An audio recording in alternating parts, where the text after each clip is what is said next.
Hi, for this video, the video's kind of quick. It is a 2007. Look at that! I got dirt on my face.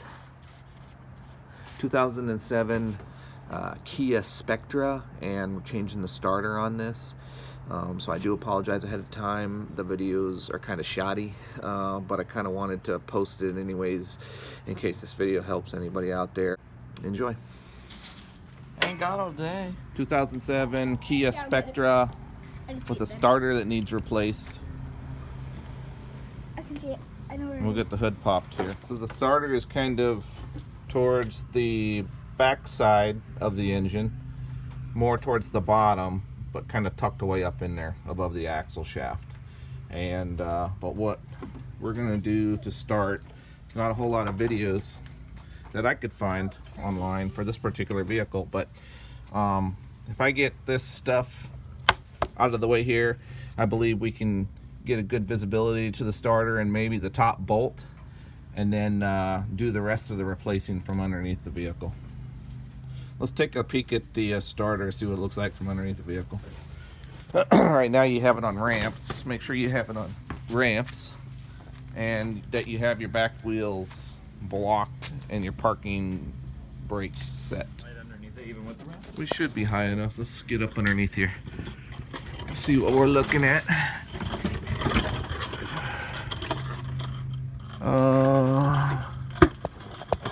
There it is. Up above the exhaust.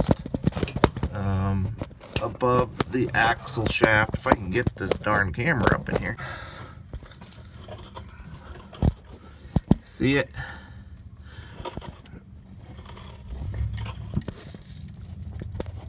There it is. There's the starter. So she's up there in a nice little tight spot. So I'm thinking we get some of that stuff up there off on the top. We can get some sunlight down in here, and we can also maybe get our hands down in here. All right, we're going to start by taking the negative cable off of the battery, since we'll be up inside here, and we'll just start one piece at a time, just taking this plastic stuff off. All right, so we're running out of daylight here, but we went ahead and we have the top of the air filter box off and place it up here. You just loosen the clamp up, and this is made out of rubber, and it pulls off. And the other end of this goes right there. So you just want to take off the, there's a hose that goes there, and it's right here. You just pull it off, and then again loosen the clamp up, and then it pulls right off. So now that we've got that pulled off, if you look back in here, I don't think you're going to be able to see it, but at least not on the video. But back down in there, you'll be able to see the axle, and just forward of the axle is the starter. So you can actually get your hand down in through this hole and touch the starter, which is what I was trying to accomplish. So we'll see if we can feel the bolt, and then we will take as many of the bolts out as possible from the top side. Here's the new starter, and it's actually sitting in there kind of just like this. Appears to be 2 bolts holding it in, and then you have 1 power cable and then an electrical connector. Okay, I just stuck my hand up underneath there. It's sitting more like this in there, and if you look here, you can see that the housing of the starter is threaded, which means the bolts are coming in from this direction, and I can easily get to them from the top here, both bolts. But the back side of the solenoid, we'll see here. I'll stick my hand back down in there to see if I can. All right, so yeah, I'm thinking that I can do everything from the top here. That being said, there's not much video I can take, neither from the top or the bottom, to help you guys out here. So let me just get started, and I'll be able to tell you if you can do it all from the top. I'll use the new starter as an illustration. I was able to get my hand back in there and disconnect this connector. It's got a little release mechanism, and just pull it back. I was able to do it with one hand.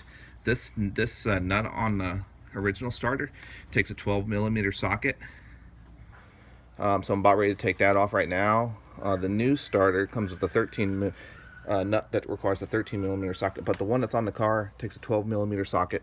And these bolts, I was able to get to them with a 14mm open end, closed end wrench, because the socket was just a bit too bulky.